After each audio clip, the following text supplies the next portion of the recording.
महोदय, कृषि अनुदान मांग के बारे में सदन में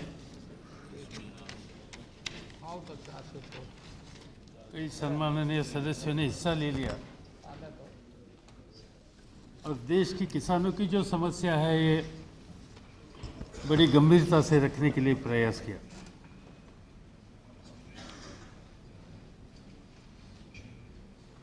जो मान्यवरों ने हिस्सा लिया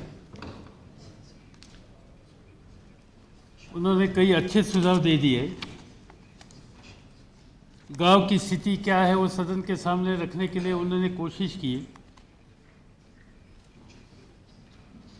और देश के 70% लोगों की जो समस्या है वो राजनीति से ऊपर जाकर इस सदन में रखने के लिए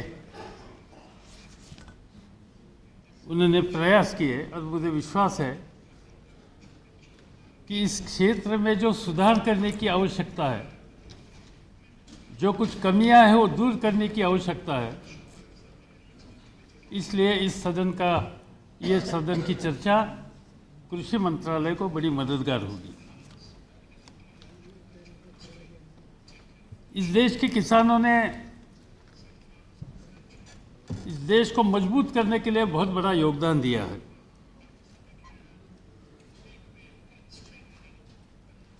जो कहा गया कि 70% लोग खेती पर निर्भर है, देश के जीडीपी में 24% इनका हिस्सा है, देश के निर्यात में एक्सपोर्ट में 13% इनका हिस्सा है और लोगों को काम देने के लिए 58% लोगों को काम देने का काम, यानी 65 करोड़ लोगों को काम देने की जिम्मेदारी आज इस देश में कृषि क्षेत्र लेता है। और इसलिए कृषि क्षेत्र को हम नज़रअंदाज करेंगे तो हम देश की जनता को नज़रअंदाज करेंगे, पूरे देश को नज़रअंदाज करेंगे। और इसलिए इसमें ज़्यादा ध्यान देने की आवश्यकता है।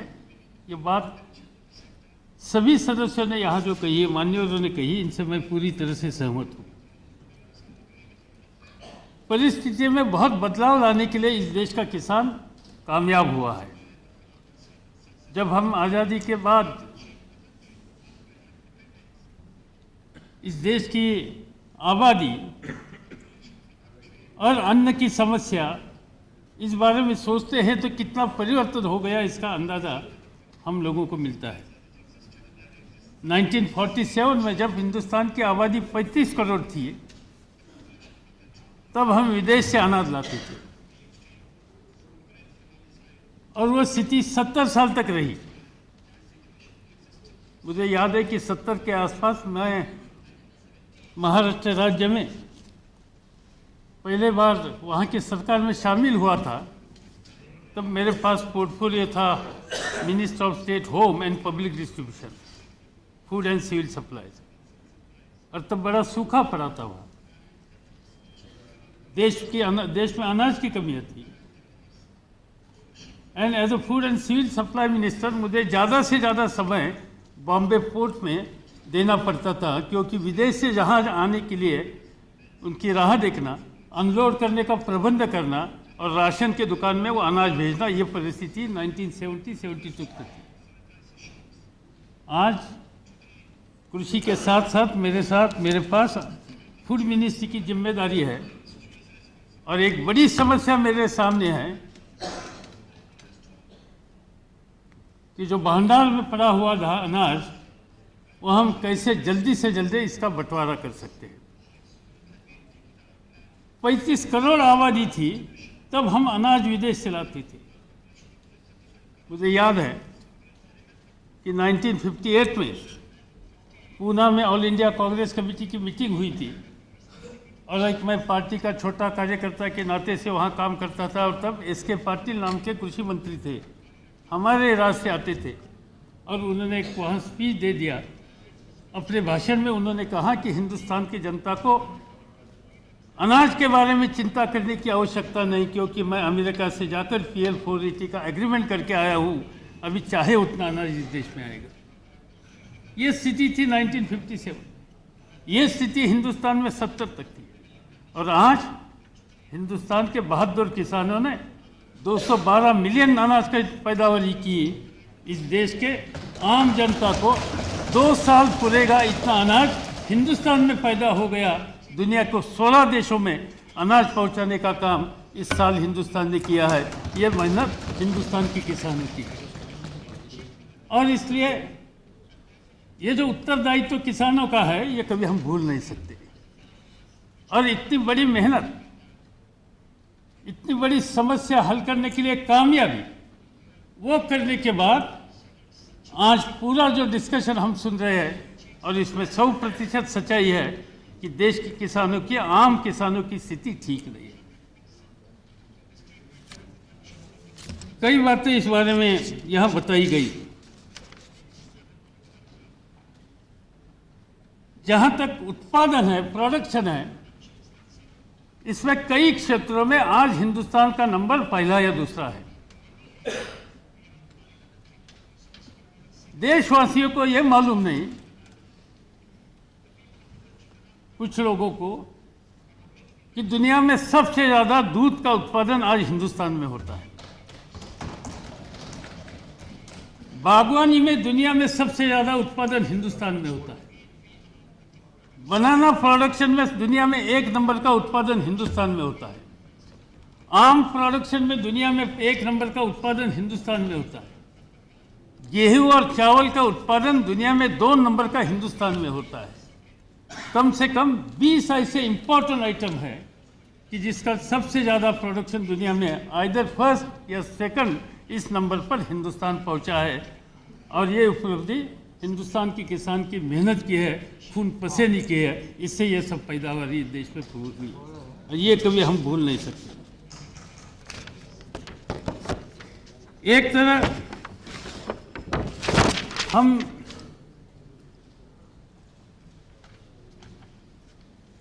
ये जो परिस्थिति देखते हैं, इसके साथ साथ दूसरी एक समस्या बहुत बड़ी हिंदुस्तान के किसानों के सामने है कि हमारा प्रोडक्शन बढ़ गया। दुनिया में कई क्षेत्रों में हमारा नंबर पहला या दूसरा आ गया, मगर जहां तक पर हेक्टर यील्ड जो बोलते हैं, इस बारे में हम देखेंगे तो हमें बहुत कुछ सुधार करने की आवश्यकता है। आज गेहूं या चावल दुनिया में 2 नंबर का प्रोडक्शन हिंदुस्तान करते हैं, मगर per hectare yield of the wheat and rice Hindustan के किसानों की या हिंदुस्तान की खेती की हम कंपैरिजन दुनिया के साथ करते हैं तो शायद हमारा नंबर 28 या 29 के आसपास जाता है। और सभी क्षेत्रों में ये हमारी परिस्थिति है। तो कुछ चंद विभाग में कुछ चंद किसान अच्छी तरह से प्रोडक्शन करते हैं, वहाँ कामयाबी मिली है, मगर आम किसान की परिस्थिति, उनका उत्पादन बढ़ाने के लिए उन्होंने जो और कुछ करने की आवश्यकता है, इसमें कामयाबी आई नहीं, मिली नहीं। ये बात हम नज़रअंदाज नहीं कर सकते। क्यों ऐसी परिस्थिति हो गई? कई समस्या है। 60% खेती प्रकृति के ऊपर निर्भर होती है। अच्छा मानसून आ गया तो खेती ठीक हो गई, अच्छा मानसून नहीं आ गया कि 60% खेती हमारी खत्म। कई राज्य ऐसे हैं कि हर साल या हर 5 साल में कम से कम 2 या 3 साल सूखे का सामना करने की परिस्थिति वहाँ पैदा होती है। और जहाँ आज ये बिहार की बात प्रभुनाथ सिंह जी और आपने जो यहाँ कही जहाँ साहब ने, कि बाढ़ से सालों साल इतना नुकसान कुछ राज्यों में हो रहा है, वहाँ के किसानों की स्थिति क्या हो सकती है, इसमें मैंने ज़्यादा कहने की आवश्यकता नहीं। और ये स्थिति हमारे सामने है। दूसरी एक समस्या हम देखते हैं कि खेती करने के लिए जो ऋण की आवश्यकता है, ये भी एक बड़ी गंभीर समस्या है और इस पर भी ध्यान देने की आवश्यकता है। तीसरी समस्या बहुत बड़ी जो है कि कई सदस्यों ने, मान्यवरों ने यहाँ रखी कि जो पैदावारी होती है उसकी कीमत की समस्या है। भारत सरकार ने इस बारे में कई निर्णय ले लिए, मगर कई राज्यों की स्थिति ऐसी है ना वहाँ खरीदने के लिए कुछ प्रबंध, ना कुछ कानून, और इसलिए उनकी लूट होती है। कई राज्यों में आज स्थिति ऐसी है कि पूरे देश में जगह जगह पर एग्रीकल्चर प्रोड्यूस मार्केट एक्ट का इसके अमल शुरू हो गया। किसानों ने प्रोड्यूस बाजार में लाया, उसका ठीक तरह से व्यवहार होता है या नहीं, इस पर देखभाल करने के लिए कोई व्यवस्था की गई है। मगर कई राज्य ऐसे हैं कि जहां पैदावारी बहुत होती है मगर मंडी ही नहीं, एपीएमसी एक्ट ही नहीं है। गांव में जाकर व्यापारी खरीदते हैं, कौड़ी मोल की कीमत उनको देते हैं, और इतनी मेहनत करने के बाद, उन्होंने पैदावारी करने के बाद उसकी ठीक तरह से कीमत उनको मिलती नहीं। ये समस्या कई जगह पर है। चौथी एक समस्या हम देखते हैं कि इंश्योरेंस के बारे में कई योजनाएं शुरू हो गई, मगर इसमें बहुत कुछ सुधार करने की आवश्यकता है। District as a whole unit के कंसेप्ट इसमें इसका स्वीकार किया। कई जिले ऐसे हैं कि इस जिले के कोई क्षेत्र में बहुत बारिश आता है और कई तहसील में बिल्कुल पानी का प्रबंध नहीं हुआ, और ऐसे परिस्थिति में पूरा डिस्ट्रिक्ट एज ए होल एक यूनिट पकड़ने के बाद जिनका नुकसान होता है उनको कोई मदद हो नहीं सकती। इसमें सुधार करने की आवश्यकता है। ऐसी कई बातें। और एक बात है, हमारे यहाँ खेती में जो पैदावारी उपज होती है वो खेत से निकलने के बाद जो आखिरी कस्टमर है, कंज्यूमर है, इनके घर तक जो माल हमारा जाता है, इसमें जो टोटल लॉसेस होते हैं उसको बोलते हैं पोस्ट हार्वेस्टिंग लॉसेस। ये लॉसेस 30% तक है, और सदन को ताज्जुब लगेगा कि हर साल पोस्ट हार्वेस्टिंग लॉसेस के लिए हिंदुस्तान के किसानों को 50,000 करोड़ रुपए देने पड़ते हैं। 50,000 करोड़ का नुकसान हर साल। जो पैदावारी उन्होंने की वो ग्राहकों के घर में जाने के लिए बीच में जो समय आता है, स्टेजेस है, वहाँ जो नुकसान होता है, इससे ये नुकसान होता है। और ये दुरुस्त करना हो तो हमें जगह जगह पर एग्रो प्रोसेसिंग यूनिट्स इसकी निर्मित करनी पड़ेगी। आज वो देश में खास तौर पर 3% से ज़्यादा नहीं है। फिलीपींस जैसा छोटा देश देखिए, वहाँ 70% उपज इस पर प्रक्रिया होती है और नुकसान नहीं होता। छोटा देश। थाईलैंड जैसा देश 80% कृषि का उपज इस पर प्रक्रिया होती है, एग्रो प्रोसेसिंग वहाँ होता है और दुनिया की मंडी में जाता है। हिंदुस्तान जैसे बड़े देश में एग्रो प्रोसेसिंग का प्रबंध खाली 3% तक है। बाकी कई हजार करोड़ का नुकसान किसानों को या देश को भी अल्टीमेटली ये सहन करने की परिस्थिति पैदा होती है। और इस सब का असर जब बहुत बड़ा नुकसान होता है तो वो बेचारा किसान आत्महत्या के रास्ते पर जाता है। कई मान्यवर सदस्य ने आत्महत्या की बात यहाँ सदन के सामने बड़ी गंभीरता से कही, और ये बात मैं इसके डिटेल आंकड़े में जाना नहीं चाहता हूँ। मतलब आंध्र की बात यहाँ कही गई और कुछ राज्यों की बात कही गई। कई सदस्य ने अपनी चिंता इस बारे में सदन के सामने रखी, और मैं ये समझ सकता हूँ कि इस सदन में बैठने वाले हर व्यक्ति को देश के किसानों ने आत्महत्या की, इसका कितना दुख होता है। इससे दूसरा दुख कुछ हो नहीं सकता। पिछले कई सालों से, खासतौर पर 2 सालों से बार बार ये समस्या इस सदन में आ गई। मैंने मेरे पास ये जिम्मेदारी आने के बाद इस पर थोड़ी जांच करने के लिए प्रयास किए। इससे पहले कई रिपोर्ट आए थे। मुझे नहीं लगता कि इन राज्यों में ठीक तरह से इस बारे में ध्यान दिया गया, और इसलिए कुछ रिपोर्ट आ गए कि कोई शराब पिया इसलिए उन्होंने आत्महत्या की, ऐसे बतलाया गया। घर में झगड़ा हो गया इसलिए आत्महत्या की, ऐसे बतलाया गया। और कुछ बातें यहाँ बताई गई। खास तौर पर इस साल आंध्र की परिस्थिति बड़ी गंभीर हमें लगी, और आंध्र में पिछले 8 महीने में क्या स्थिति है ये देखने के लिए मैंने एक ऑर्गेनाइजेशन के ऊपर जिम्मेदारी दे दी और वो ऑर्गेनाइजेशन का नाम national institute of agriculture extension management, manage नाम के एक देश की मैनेजमेंट की बहुत बड़ी और अच्छी इंस्टीट्यूट है, हैदराबाद बेस्ड इंस्टीट्यूट है। और उनको मैंडेट दे दिया कि आप ठीक तरह से आंध्र के पिछले 7-8 महीने में कुछ जिलों में जो परिस्थिति पैदा हो गई इस डिस्ट्रिक्ट का सिलेक्शन करो। वो डिस्ट्रिक्ट हर रीजन का होना चाहिए और इस डिस्ट्रिक्ट में जिनके परिवार में आत्महत्या हुई, इस परिवार के हर घर में जाकर थोरो स्टडी करो और इसका रिपोर्ट हमारे सामने दीजिए। इसमें 3 डिस्ट्रिक्ट का सिलेक्शन किया गया, अनंतपुर, मेदक एंड प्रकाशम। ये जो आंध्र के 3 रीजन्स है, इस 3 रीजन के 3 डिस्ट्रिक्ट है। ये 3 डिस्ट्रिक्ट में 14 मई 2004 वहाँ से 17 अक्टूबर 2004 इस पीरियड में जो आत्महत्या हुई, इस वहाँ तक ये सीमित स्टडी है। इसमें अनंतपुर डिस्ट्रिक्ट में 43 केसेस, मेदक डिस्ट्रिक्ट में 41 केसेस एंड प्रकाशम डिस्ट्रिक्ट में 26 केसेस। और इस सभी डिस्ट्रिक्ट में डिटेल जाकर जो कोई इंफॉर्मेशन कलेक्ट कर सकते हैं वो करने के लिए प्रयास किया गया। अच्छा, इसमें सोशो इकोनॉमिक प्रोफाइल क्या था? 96% जिन्होंने आत्महत्या की वो सब मेल फोक था, किसी महिला ने आत्महत्या यहाँ की नहीं थी, किसान जो आत्महत्या करने के लिए गए थे।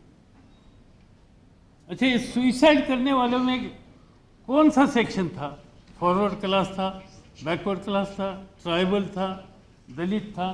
इसके बारे में देखा गया 51% फॉरवर्ड क्लास के लोगों ने, किसानों ने आत्महत्या की, 28% बैकवर्ड क्लास के किसानों ने आत्महत्या की, 15% शेड्यूल कास्ट के किसानों ने आत्महत्या की एंड 7% शेड्यूल ट्राइब के किसानों ने आत्महत्या की है। ये बात सामने आ गई।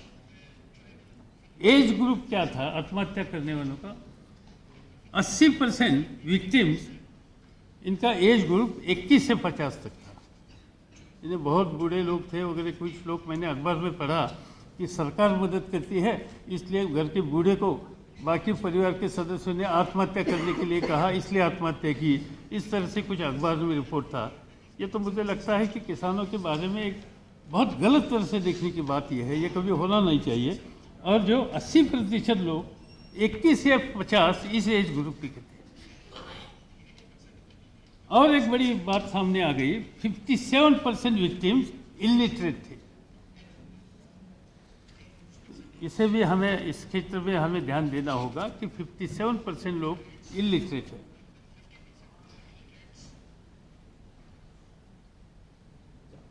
इनका मेन ऑक्यूपेशन 100% लोगों का एग्रीकल्चर था, मगर इनमें से 58% लोग, 58% लोग खेती करते थे और दूसरे किसानों के ऊपर खेत पर जाकर वहाँ मजदूरी भी करते थे। 22% लोग और कुछ काम करते थे खेती के साथ साथ, और 6% किसान, उनका कोई छोटा मोटा काम था। 76% जो विक्टिम थे, इनकी पूरी खेती मानसून पर निर्भर थी, एश्योर्ड पानी वहाँ नहीं था। सिर्फ 11% किसानों को जिन्होंने आत्महत्या की, इनको एश्योर्ड वाटर था। और 78% जो विक्टिम थे इसमें, वो स्मॉल एंड मार्जिनल फार्मर थे। And majority, overwhelming majority victims वो खुद अपनी खेती करते थे, वो दूसरे को, किसी को खेती उन्होंने दी नहीं थी। अच्छा, हमने ये देखा कि भाई उन्होंने लागत क्या लगाई है, कितने पैसे उन्होंने अपनी खेती में इन्वेस्ट किए। तो जो फार्म एसेट बोलते हैं, average investment on farm asset 2,34,000 के आसपास थे। इसमें अनंतपुर डिस्ट्रिक्ट में सबसे ज़्यादा थे, 3,36,000 मेरठ में 1,08,000 और प्रकाशम में 1,07,000।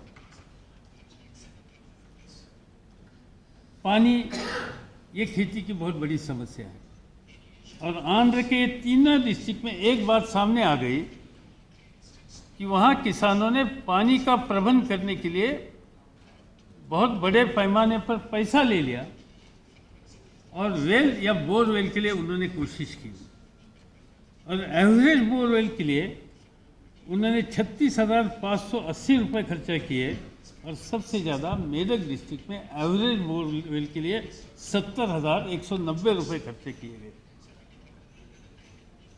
और इन किसानों ने कई जगह पर 2 या 3 बोरवेल निकालने के लिए कोशिश की और इतना बड़ा पैसा इसमें लगाया। जहाँ पानी नहीं वहाँ 2-2 या 3-3 बोरवेल लेते हैं। इसका अर्थ ये साफ है कि हमारे डिपार्टमेंट का एक्सटेंशन जो विंग है, जो किसानों को गाइड करती है, वो बिल्कुल फेल हो गई थी। नहीं तो इतना बार बार इस रास्ते में उनको जाने की कोई आवश्यकता नहीं थी।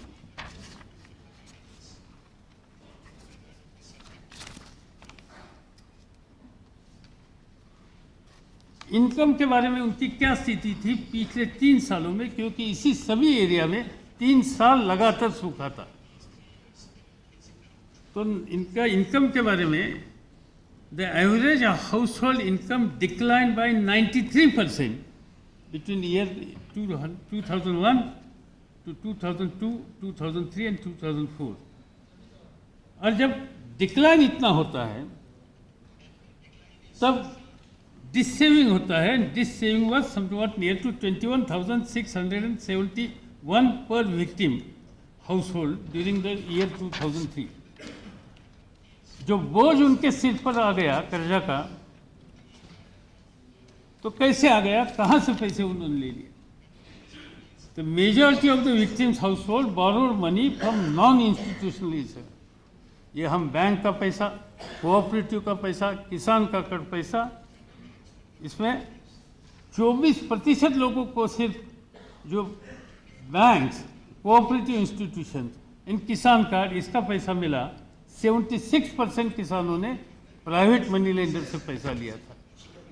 आज हमारी सिस्टम कितनी डिटोरेट हो रही है, इसका एक उदाहरण है। हमें बहुत कुछ इसमें करने की आवश्यकता है, ये मैं कबूल करता हूँ। जहाँ तक इंटरेस्ट रेट की बात थी, जिन किसानों ने commercial bank and cooperative bank, इनके पास से जो पैसे लिए थे, उनका institutional rate of interest between 9 से 12 के आसपास था। और जिन 76% किसानों ने प्राइवेट मनी लेंडर से पैसे लिए थे, इसका rate of interest between 25 to 36% था। और इसलिए ये जो परिस्थिति उनकी पैदा होती है कि आज उनको ठीक तरह से उस समय पैसे मिलने का प्रबंध नहीं होता। एंड एवरेज उनके सिर पर कितना कर्जा का बोझ था, तो 2,04,000 रुपये पर हेक्टर पर विक्टिम के ऊपर इतना बोझ पड़ा था। और इससे एक बात साबित हो गई कि जो विक्टिम उस रास्ते पर गए, इनके सिर पर सबसे ज़्यादा बोझ कर्जा का था, प्राइवेट मनी लेंडर का था, और इससे उनको उस रास्ते के जाने की परिस्थिति पैदा हो गई।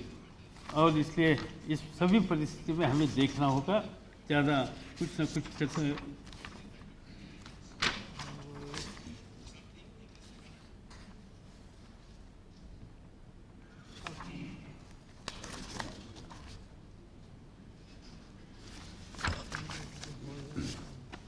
ये सब देखने के बाद हमें कई कदम उठाने की आवश्यकता है। ये आंध्र के 4 डिस्ट्रिक्ट, मुझे लगता है, और कुछ स्टेटों में भी हम ये परिस्थिति ऐसी डिटेल जाकर देखने के लिए तैयार है, और ये जिम्मेदारी कुछ लोगों के ऊपर दी है। मगर बात साफ हो रही है कि यहाँ तक किसान क्यों जाता है।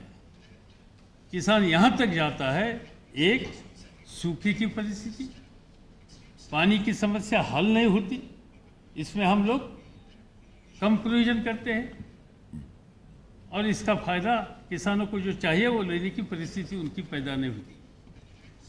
कहाँ तक पैसे हम लोगों ने आज तक इरिगेशन के लिए दे दिए। पिछले 10 साल के आंकड़े मैंने कलेक्ट किए, अपने बजट में टोटल प्लान जो अपना है हर साल का, इसमें इरिगेशन के लिए 0.35% से ज़्यादा प्रोविज़न हम लोगों ने इससे पहले की ही नहीं। इरिगेशन के लिए हम 0.35% प्रोविज़न करते हैं। Last year the total provision was somewhat near to 2,300 and the total provision for drought, which I myself is handling that subject, was something about 3,500 crores. यानी ड्राउट रिलीफ के लिए पैसा ज़्यादा है और जिससे ड्राउट का सामना करने के लिए परिस्थिति पैदा होती है, इसके लिए पैसा कम हुआ। मुझे खुशी है कि इस साल पहले बार 4,000 करोड़ रुपए इरिगेशन के देने का काम इस सरकार ने किया और इसमें सुधार करने के लिए कोशिश। फिर भी टोटल इरिगेशन प्रोजेक्ट इस देश में जितने बंद पड़े हैं, कई सालों से वो काम चालू है, वो पूरने की बात हो, या जो पुराने इरिगेशन प्रोजेक्ट हैं और इसमें कुछ कमियां आई हैं, दुरुस्त करने की आवश्यकता है। ये सब परिस्थिति देखने के बाद हमें इरिगेशन के लिए ज़्यादा ध्यान देना पड़ेगा और मुझे विश्वास है कि मनमोहन सिंह जी के नेतृत्व वाली ये यूपीए की गवर्नमेंट इसमें ठीक तरह से ज़्यादा ध्यान देगी और उसको सबसे ज़्यादा वेटेज देने के लिए कोशिश करेगी। इसमें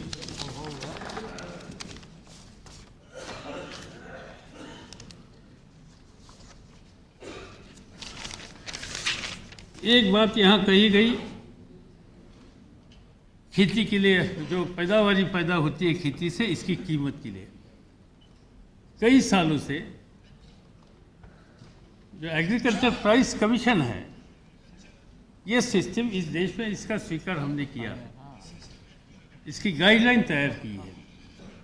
इस गाइडलाइन को कई साल पहले इस सदन ने मान्यता दी है, अप्रूवल दिया है और उसी के मुताबिक ये कीमत तय करने की बात होती है। जो बात यहाँ कही गई नायडू जी ने, इनसे मैं सहमत हूँ कि कई राज्यों ने पर हेक्टर के पर क्विंटल कॉस्ट क्या है, इसमें जो नक्शा भारत सरकार के सामने या एग्रीकल्चर प्राइस कमीशन के सामने दिया, वो बहुत ऊंची था, बहुत बड़ा था, ज़्यादा था और कई राज्यों में और दूसरे राज्यों में फ़र्क बहुत था। एग्रीकल्चर प्राइस कमीशन इसमें ओवरऑल स्टडी करके हर स्टेट में, हर यूनिवर्सिटी में इसकी मदद लेकर, हर राज्य सरकार की जो एग्रीकल्चर डिपार्टमेंट की है उनका सलाह लेकर, कुछ एनजीओ और प्राइवेट सेक्टर के लोग हैं उनकी मदद लेकर इंफॉर्मेशन कलेक्ट करती है और इससे वो प्राइस देश के सामने रखने के लिए कोशिश करती है। इसका स्वीकार भारत सरकार करते हैं। इस साल जहां बढ़ाने की आवश्यकता थी वहां बढ़ाने की बढ़ोतरी देने का काम इस सरकार ने किया है, मगर कुछ आइटम को ज़्यादा कीमत देने के लिए प्रयास किए और वो खास तौर पर ऑयल सीड्स के लिए। वो ऑयल सीड्स के लिए ज़्यादा कीमत देने के लिए प्रयास किए इसलिए क्योंकि आज 20,000 करोड़ रुपए का तेल हम इंपोर्ट करते हैं और इस देश में ये इंपोर्ट हम रोकना चाहते हैं और ये रोकना चाहते हैं उसमें कामयाबी आनी हो तो इन किसानों को ऑयल सीड के लिए जाने के लिए मदद ज़्यादा करने की आवश्यकता है और इसलिए इसमें ज़्यादा कीमत देने के लिए कोशिश की है। जहाँ तक प्रोक्योरमेंट की बात है, एक बात सच है कि इससे पहले इस देश की जो टोटल प्रोक्योरमेंट होता था वो 2-3 राज्यों से होता था, पंजाब, हरियाणा, वेस्टर्न यूपी, और इन्होंने बहुत बड़ा काम किया है पूरे देश की अनाज की समस्या हल करने के लिए कई सालों से, पर इसमें बदलाव लाने की आवश्यकता थी और इसलिए डिसेंट्रलाइज्ड फॉर्म में इस देश में प्रोक्योरमेंट के काम शुरू बड़े पैमाने पर हम लोगों ने किया है। आज 16 राज्यों में प्रोक्योरमेंट की शुरुआत की है और ये प्रोक्योरमेंट की शुरुआत की पंजाब और हरियाणा और वेस्टर्न यूपी का जो टोटल प्रोक्योरमेंट है इस पर कोई असर नहीं होगा। इसका टोटल प्रोक्योरमेंट हम करेंगे, वहाँ के किसान जितने उपज सरकार को देंगे वो पूरी तरह से लेने के लिए हमने पूरा प्रबंध किया है। मगर मुझे मन में एक बात हमारे सामने आ गई कि जब मैं 1 क्विंटल चावल पंजाब से तमिलनाडु भेजता है तो मुझे 120 रुपये या 150 रुपये के आसपास ट्रांसपोर्ट कास्ट आती है। तो मैं सोच रहा हूँ कि 150 रुपये ट्रांसपोर्ट पर जाकर रेलवे पर इतना बोझ डालने से वहाँ के तमिलनाडु को किसानों को ही थोड़ी इनकरेजमेंट करो, उनको 2 पैसे ज़्यादा दे दो, तो शायद वो वहाँ वो पैदावारी कर सकेगा, और वहाँ की पैदावारी वहाँ के किसानों को 2 पैसे कीमत भी ज़्यादा मिलेगी और लोगों की समस्या दूर होने के लिए करें। और इस पर एक अच्छे तरह से कदम अभी से शुरुआत की है, और मुझे विश्वास है कि उसको ठीक तरह से राज्य सरकार भी हम लोगों को सहयोग देने के लिए तैयार है। जहाँ तक क्रेडिट की बात जो कही गई, ये सरकार ने